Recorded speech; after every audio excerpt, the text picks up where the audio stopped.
Faktai, kurie jūs sudomins. Vandenynuose yra daugiau aukso, nei visa žmonija kada nors išgavo.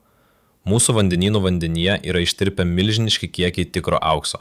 Mokslininkai skaičiuoja, kad jei pavyktų išgauti visą vandenynuose esantį auksą, kiekvienam žemės gyventojui tektų maždaug po 4 kg šio brangiojo metalo.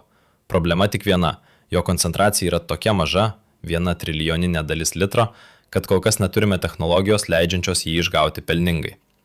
Egzistuoja povandeniniai kriokliai, kurie yra didesni už bet kurį sausumos krioklį. Didžiausias žinomas krioklys pasaulyje yra ne sausumoje, o po vandeniu, Danijos sąsiauryje, tarp Grenlandijos ir Islandijos. Šis povandeninis krioklys susidaro dėl temperatūrų skirtumo. Ledinis, tankus poliarinis vanduo grimsta žemyn po šiltesniu vandeniu ir krenta į gelmę iš daugiau nei 3 km aukščio. Jo vandens srautas yra maždaug 350 kartų didesnis nei didžiausio sausumos krioklio. Kai kurie ežerai gali tiesiog užmigti ir pradingti per naktį. Pasaulyje yra unikalių karstinių ežerų, kurie dėl požeminių urvų ir tirpstančių gipso ar kalkakmenio uolienų gali staiga visiškai ištuštėti. Vanduo tiesiog nuteka į požeminius rezervuarus, tarsi ištraukus vonios kamštį. Kartais po kurio laiko užsikimšus požeminiams angoms, toks ežeras vėl pilnai užsipildo vandeniu, nustebindamas vietinius gyventojus.